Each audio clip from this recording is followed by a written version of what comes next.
एक देव करुणी घ्यावा। इथे पहिल्या चरणामध्ये भगवंताचे चार सुखप्राप्तीचं जे साधन आहे, सुखप्राप्ती ज्याच्यापासून होणार आहे त्याच्या चार विशेषण दिले। पहिला आपुला, दुसरा तो, तिसरा एक आणि चौथा देव। एकेकाचा स्वतंत्र स्वतंत्र अर्थ अर्ध्या अर्ध्या मिनिटामध्ये। आपला म्हणजे आता मगाशी मी बोललो ना, आपण आलो कुठून? देवापासून आलो। कुठून? देवापासून। हे जग कोणी निर्माण केलं? देवाने केलं। गवळणीमध्ये असं उदाहरण आहे, त्या गवळणी सांगतात हे हा सगळा खेळ त्यानं उभा केला।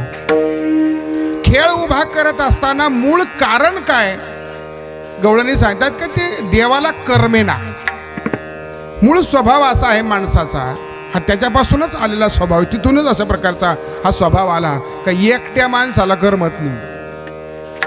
एकट्या माणूस असला का उगाच असं दाढीला हात लावून बसतो, चिंताक्रांत बसतं माणूस, चिंतेना व्याकुळ अशा प्रकारचं होतं। एकटं माणूस बसतच नाही। मग बसल्या बसल्या तुकाराम महाराज तर सूक्ष्मतेकडे जातात। अजून तुकाराम महाराज गपचीप बसत नाही। मग माणूस आहे ना, एकटा बसला समजा कुठे रानात जाऊन कुठे एकटा बसला ना तर गपचीप नाही बसणार, माती तरी उकरी। याच्या पुढे जाऊन सांगितले ते सांगू। पूर्वीच्या काळामध्ये बहिर्दिशेला आपण ज्या वेळेला जात होतो त्या काळामध्ये सुद्धा तिथं सुद्धा एकटा बसत नाही असं महाराजांचं म्हणणं आहे। तात्पर्य असं आहे, एकटा त्याला करमेना, त्या देवाला एकट्याला करमेना। मग त्यांनी हा खेळ निर्माण केला। कोणता? एकलेन कंठेच म्हणून येईनी गेली निर्माण 14 ही भुवनी, गगन चंद्र सूर्य मेघ तारांगणी, 5 महाभूते भौतिके भिन्ने भिन्ने हो ऐसा लागवी हा माया सूत्रधारी। एकलेन कंठेची म्हणून येणे केली निर्माण 14 भुवने। 14 भुवने एकट्या सांगून दिलं सगळं। आपले आपण राहतो त्या मृत्यू लोकातले 7, याला सप्तद्वीपा ही मेदिनी म्हणतात। हे 7 लोक किंवा आपले खंड जे आहेत हे 7 खंड, खंड, त्यामध्ये आपण आशिया खंडामध्ये आहोत। बरोबर आहे काय? तुम्ही जागे आहेत का? पण नाही म्हणा, आता तुम्ही जोपर्यंत सोडित नाही तोपर्यंत आमच्याकडे काही चान्सही नाही। आशिया खंडामध्ये हे 7च खंड आहेत। द्वीप ही 7च आहेत, त्यामध्ये जम्बू द्वीपामध्ये आपण राहतो। सगळं सांगत बसत नाही, खूप मोठा विस्तार आहे तो। अशा 7 ज्या काय आहेत इथल्या या द्वीपामध्ये भगवान परमात्म्याने सगळं जग निर्माण केलं। वरचे 7 भूर, भुव, स्वह, मह, जन, तप आणि सत्य किती झाले? आम्हाला काय माहिती म्हणून किती झाले, नाही तर म्हणा 7 मोजले पक्के 7 झाले असले तर 7 वरचे आणि 7 ही 14 केली निर्माण 14 ही भुवने। 14 भुवन निर्माण केले कशा करता? त्याला करमत नाही म्हणून, त्याला करमत नाही म्हणून फक्त। आता माणसाला करमलं नाही तर माणसं काय करतात? नको सांगायला, काय सांगायचं? त्याला बोलून घेतो, अरे ये टिंब 2 दिवसापासून लग्न बाच्याच्या लग्नाला बाहेर आला गेली, कर्मानाच घर जसं खाला उठत तो त्याला बोलून घेतो, येताना डाव घेऊन ये। कळाला? मी बर्फ काढून ठेवितो, आता कळालं? अर्थात ज्या त्या मार्गाचे जे ते असतील तसा तसा विचार, पण एकट्याला करमत नाही हा जीवाचाही स्वभाव आहे। त्याच्यापासूनच आहे, परमात्म्यापासून। परमात्म्याला करमलं नाही महाराज, त्यांनी हे सगळं निर्माण केलं। त्याची ताकद अशा प्रकारची आहे। आणि म्हणून जगत निर्माण करत असताना त्या जगतामध्ये भगवान परमात्म्यांनी माया दिली आणि मायेचं काम आहे दुःख देणं। म्हणून आपला आहे परमात्मा, आपला आहे, आपण त्याचे आहोत। त्याच्यातून आपल्यात भेद नाही आहे, आपण मूळ स्वरूपच त्याचे आहोत, पण आपल्याला कळत नाही। हाच अज्ञानाचा, हाच मायेचा जीव आहे हे कळणं, जीवाला देव आहे हे न कळणं। माझं बोलणं कळेल ना? थोडंसं आता उन्हाच्या वेळेस जडच होणार आहे, पण काय हरकत नाही, चांगलंच ऐकावं. जीवाला जीव आहे हे कळणं हा मायेचा प्रभाव, आणि जीवाला मी देव असताना देव न कळणं, देव न वाटणं, देवाचा अनुभव, देवत्वाचा अनुभव न येणं, हाच अज्ञानपणा आहे. हाच अज्ञानपणा आहे. जीवाला कळत नाही महाराज. आपल्याला कळतं का? एखाद्या माणसाला तुम्ही म्हणून पहा, तू देव आहेस, विनेकर बाबा तुम्ही पांडुरंग, त्यांनी स्वतः म्हणाव ना आपल्या सगळ्या देखत मी पांडुरंग परमात्मा आहे म्हणत नाही महाराज. माणूस का म्हणत नाही? तो अनुभव नाहीये. आपल्यावर त्या मायेचा प्रभाव इतका जबरदस्त आहे, त्याने तिनं व्याप्त करून घेतलेलं आहे, आपल्याला सुचूच देत नाही, सुचू देत नाही. आणि म्हणून महत्वाची गोष्ट आहे का, आपण देव असतानाही आपल्याला मायेनं बांधून घेतलं. म्हणून मूळ सांगितलं का देव आपला, देव आपला आहे, आपण देवाचे आहोत. देव माझा माझा माझा, मी देवाचा, हीच माझी सत्यवाचा, ही माझी सत्यवाचा आहे. तुकाराम महाराज म्हणतात मी देवाचा आहे, देव माझा आहे. ही भावना निर्माण झाली पाहिजे.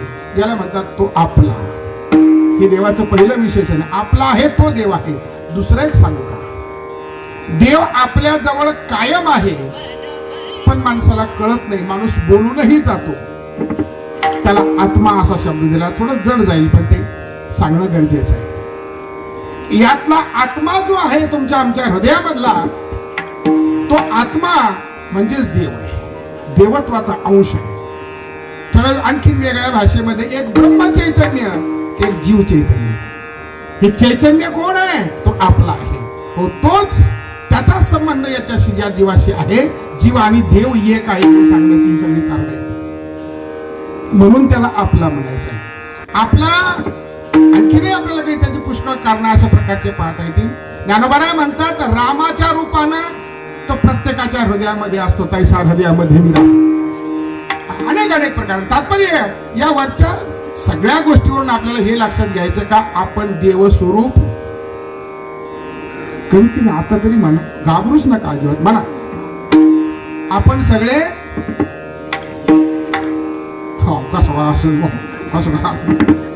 ठोक म्हणा, चांगलं, अगदी घाबरूच नका, म्हणा आपण सगळे. तिच्याच म्हणे बाबा कुठं म्हणतो आपण सगळे, टाळकरी तरी म्हणते म्हणा बरं, आपण सगळे देव स्वरूप आहोत. देवा सामान्य देव स्वरूपच, देवाने आपण वेगळे नाही महाराज. जोपर्यंत ही भीती वाटते ना, हाच प्रभाव आहे. पण मुळात एरवी आहे तो तोच आहे. ज्ञानोबाची अमृतानुभव दे, एक अवघड आहे, पण ते कळणं इतकं सोपं नाही. आपण म्हणायचं ना, म्हणता म्हणता म्हणता म्हणता कधीतरी होईल ना आपली बुद्धी, काहीतरी आपल्याला तो अनुभव येईल. आणि म्हणून तुकाराम महाराज म्हणतात तो आपला आहे. देव कोणाचा आहे? देव आपला आहे, आपला. आता तो या शब्दानं जो विटेवर उभा आहे तो एक, आता काही सांगत बसत नाही बरं, खूप विस्तार चिंतन आहे. तो या शब्दानं जो सत आहे, चित आहे, आनंद आहे, तो जो जगाला निर्माण करतो, तो जो सगळ्या जगाच्या हृदयामध्ये राहतो, तो जो सगळ्या जगाला चालवतो, तैसा कुणाची सत्य चाले हे शरीर कोणाची असते, सगळ्याला बोलवतो तू. आता सगळं लावून घ्या तुम्ही तिथे, तुम्हा आम्हाला इथं बसायला लावतो, कीर्तन मोडेपर्यंत थांबावं लागतं, लावलं त्याला तो.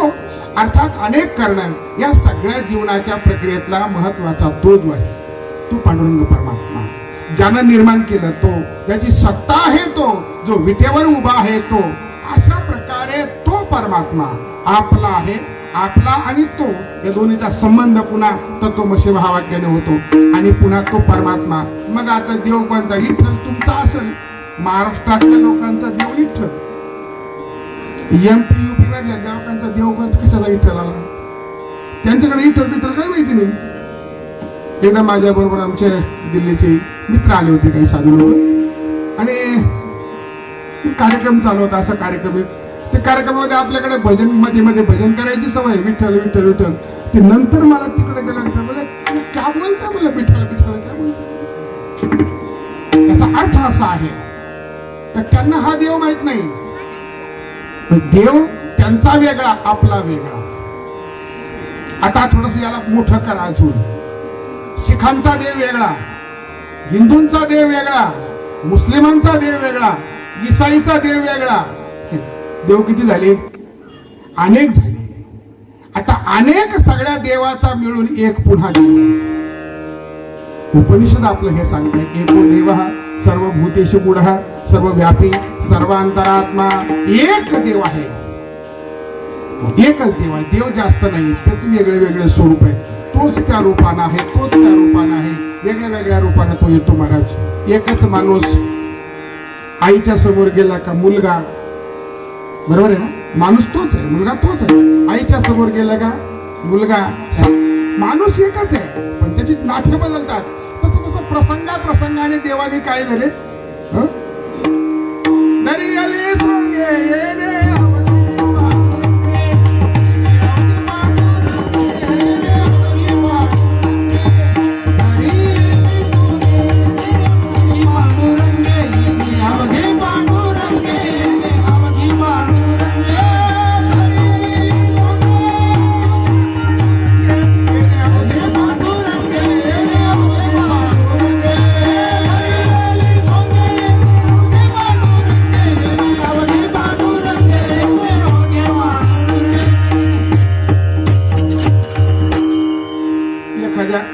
पोहेगावच्या एका माणसाने आखाडीमध्ये नरसिंहाचं रूप धारण केलं. सोंग घेतलं नरसिंहाचं, नाचत होता असं मध्ये. नाचता नाचता त्याच्या त्या लक्षात आलं ना, हा त्याच्या त्या महिला मंडळात बसलेल्याच होत्या सोंग पाहायला. याला माहीत झालं लगेच. ते बसल्याबरोबर ते तिकडून सोंग आलं ना, जिथून सजून, जिथून काय आपण त्याला एंट्री म्हणतो, ते तिथून आल्याबरोबर यांनी पाहिलं, शेजारीने तिला चांगला गुच्चा मारला, तुमचं सॉंग. येणे माणूस तोच आहे, पण आता कोण आहे? त्यांच्या दृष्टीनं सोंग, बरं का, आणि समाजाच्या दृष्टीनं नरसिंह. नरसिंहच म्हणतात त्याला, नरसिंहच म्हणतात. नरसिंहाचं रूप आहे, ते देवाचा अवतार आहे, पण त्याला आपली भाषा खेड्यापाडी नरसिंह. तात्पर्य असं आहे, मला एवढंच सांगायचं आहे, ओ एकच माणूस वेगळ्या वेगळ्या रूपाने, तसा एकच देव धरी येली सोंगे. देव नटला नाना परी, देव नटला नाना परी, देव नटला नाना परी, देव नटला नाना परी, देव नटला नाना परी, नाना परी, देव नटला नाना परी, देव नटला नाना परी, नाना परी, देव नटला नाना परी. भरुणी उरला चराचरी, भरुणी उरला चराचरी, भरुणी उरला चराचरी, भरुणी उरला चराचरी. देव नटला नाना परी, नाना परी, देव नटला नाना परी, देव नटला नाना परी, देव नटला नाना परी. हे देव नटला नाना परी, नाना परी, देव नटला नाना परी, नाना परी, देव नटला नाना परी, देव नाना परी. देव नटला नाना परी, नाना प्रमाण वेगळे वेगळे प्रसंग, कच्छ, मत्स्य, वराह, वामन, परशुराम, हे अवतार देवाने धारण केले ना. माणूस हे अवतार धारण करतो की नाही? एका माणसाचे दिवसात 4 रूप होतात. तो 4 वर्णात फिरून येतो. वेळ आपल्याकडे फार कमी आहे. 4 वर्णात फिरून येतो. पूजा करताना ब्राह्मण, बरं का, सकाळी 2 दिवसापासून सांगितलं होतं की नाली एवढी साफ करून घ्या म्हणून, पण पप्पाच्या बापाच्या लक्षात राहीन तवा ना, बस बिचाऱ्याने लुंगी वर केली, पावडा हातात घेतलं, पटापटा सगळी नाली साफ केली. शूद्र, सेवा रूपानं शूद्र, पूजा करताना ब्राह्मण, नाली साफ करताना शूद्र. बाजारला निघाले 2 जण. एका माणसाचा चालता चालता त्याच्या टिंबटिंबाला धक्का लागला. आडवा झाला, त्याचा गळ सुटत जरला, 7-8-10 मुसकडीत मारल्या. क्षत्रिय. रक्षण करणं काम कोणाचं आहे? क्षत्रियाचं. पुढे गेला दुकानदाराकडं, कांदे काय भाव दिले? आणि 50 रुपये किलो. 40 द्या, 40 द्या. बरं 41 घ्या, करता करता 42 घेऊन टाकले. याला म्हणतात व्यापारी बुद्धी. ब्राह्मण, क्षत्रिय, वैश्य आणि शूद्र. तिथं वैश्य झाला तो, सेवा करताना शूद्र झाला, पूजा करताना ब्राह्मण झाला. एक माणूस 4 वर्णामध्ये, माणूस तोच आहे, तोच, माणसात बदल नाही आहे. तसा देव परमात्मा एक आहे, पण तो वेगळ्या वेगळ्या रूपानं अशा प्रकारचा आपल्याला भासतो, वाटतो. त्याला वेगळ्या वेगळ्या रूपानं, वेगळ्या वेगळ्या नावानं लोक हाक मारतात. भगवान श्रीकृष्ण परमात्म्याची 8 नावं आहे प्रमुख. 8 नावं हे प्रमुख आहेत, पण तशी 1000 नावं आहेत. विष्णू सहस्रनाम भगवंताची नावं आहेत. तसं माणसाचे अनेक रूप आहेत. या अनेक रूपानं एकच परमात्मा आहे, म्हणून त्याला आपुला तो एक, तो झाला, एक झाला. आता शेवटचा महत्वाचा प्रश्न राहिला, देव.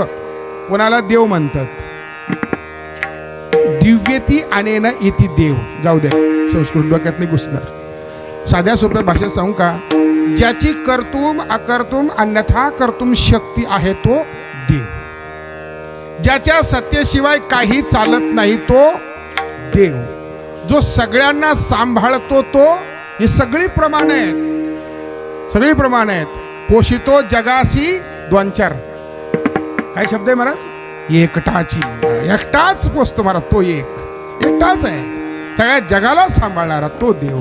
सामर्थ्यवान अशा प्रकारचा देव आहे. आणि म्हणून त्याला जो आपला आहे, जो तो आहे, जो एक आहे आणि जो देव आहे, त्याच्या वाचून सुखाची कल्पना. तेने विन जीवा सुख नोहे. तो सुखरूप आहे, त्याच्याशिवाय सुखाची कल्पना करू नका, सुख मिळणार नाही. तो म्हटलं मग काय, आम्ही काय, आमचं घर काय आम्हाला डसतं काय? आमची गाडी काय आम्हाला चिमटी घेते काय? नाही नाही, आहे पदार्थ, पदार्थाचं सुखही मानलं गेलं, पण ते सुख मात्र कशा प्रकारचं आहे, कशा स्वरूपाचा त्यांचा स्वरूप आहे, त्याचा विचार दुसऱ्या चरणामध्ये सांगितला. येरती माईके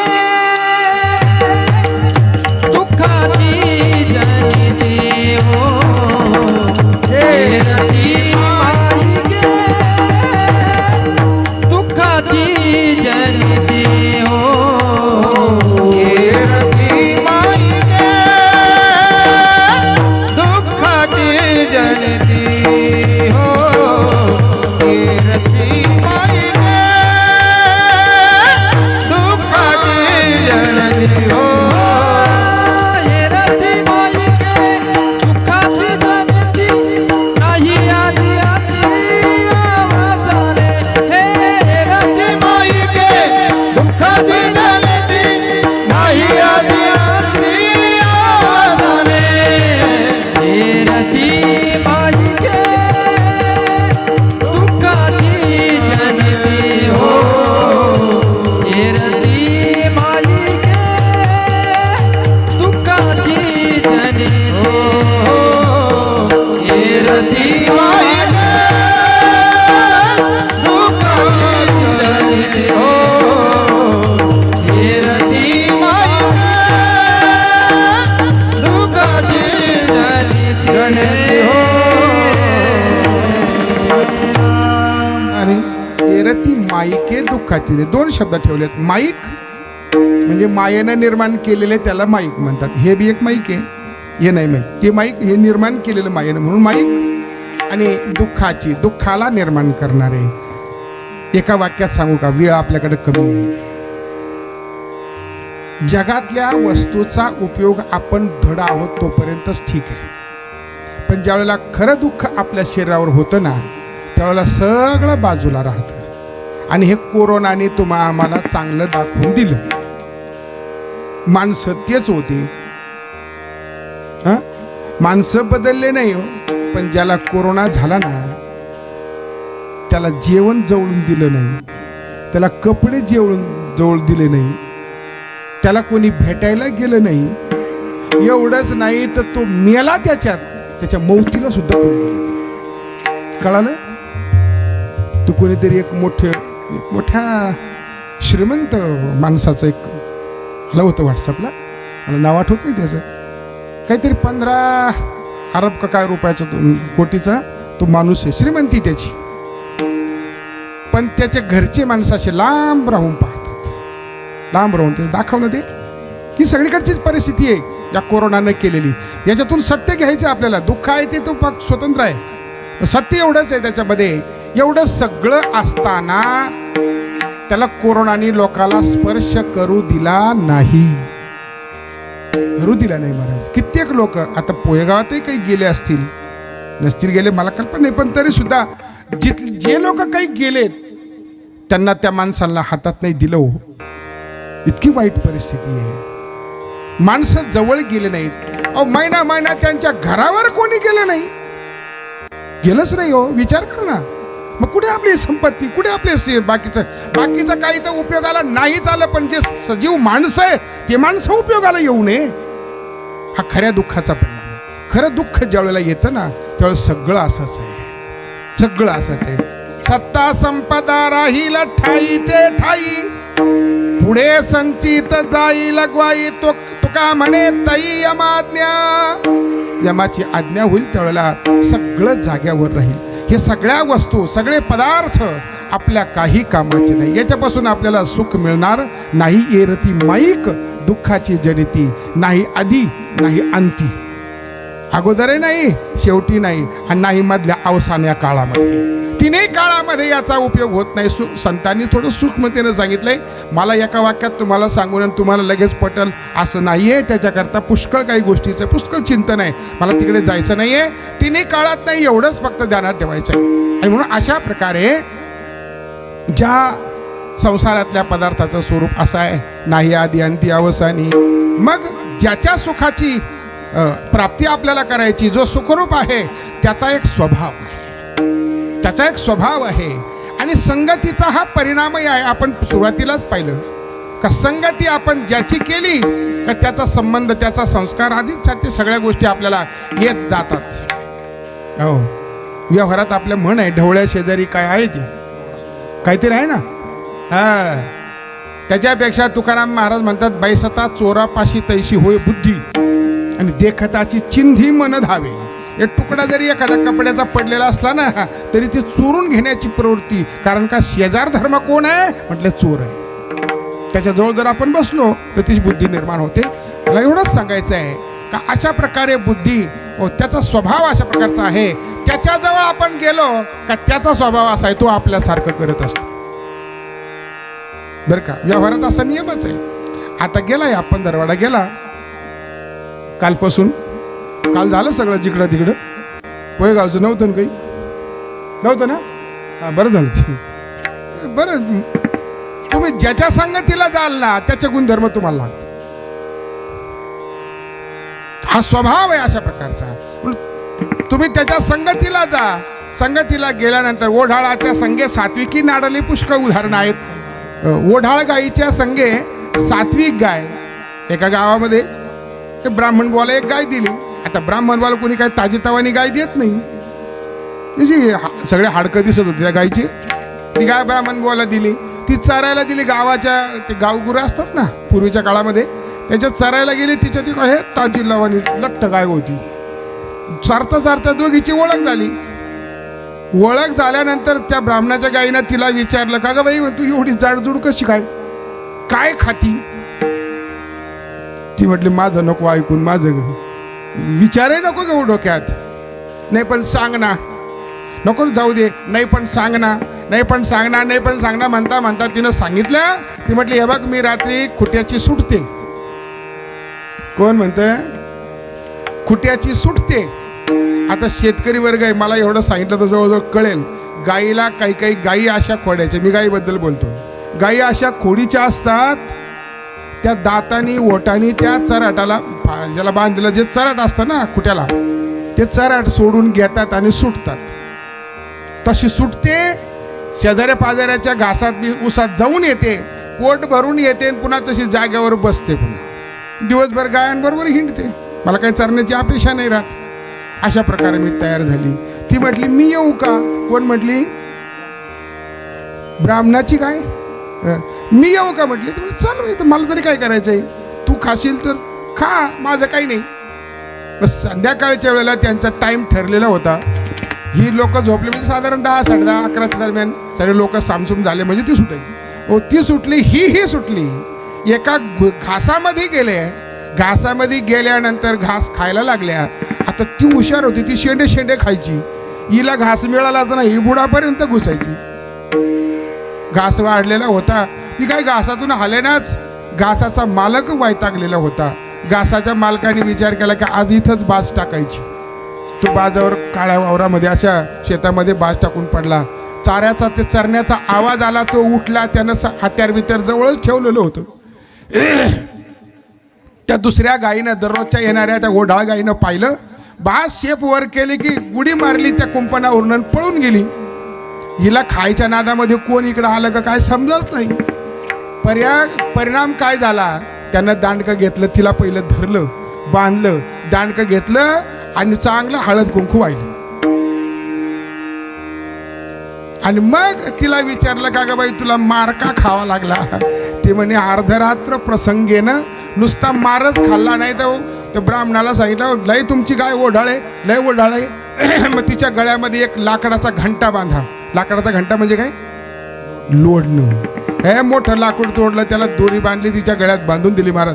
पायात तिच्या अडकत होतं ते. तात्पर्य असं आहे, एका रात्रीच्या एक रात्र प्रसंगेनं काष्ट घंटा विटंबेनं ओढाळाच्या संगे सात्विकी नाडली. म्हणून संगतीचा परिणाम. मग देव आहे तो सुखरूप आहे, सर्व सत्ताधीश आहे, सर्व सामर्थ्यवान आहे. त्याची संगती करा. तो त्याचा स्वभाव असा आहे, तो आपल्यासारखा करतो. तिसऱ्या चरणी अविनाश करिया बोलिया ऐसे, अविनाश करिया बोलिया ऐसे, अविनाश करिया बोलिया ऐसे, अविनाश करिया बोलिया ऐसे, अविनाशी करिया बोलिया ऐसे, अविनाशी करिया बोलिया ऐसे, अविनाशी करिया बोलिया ऐसे, अविनाशी करिया बोलिया ऐसे. लाभी बना पिसे गोविंदा ते, लाभी बना पिसे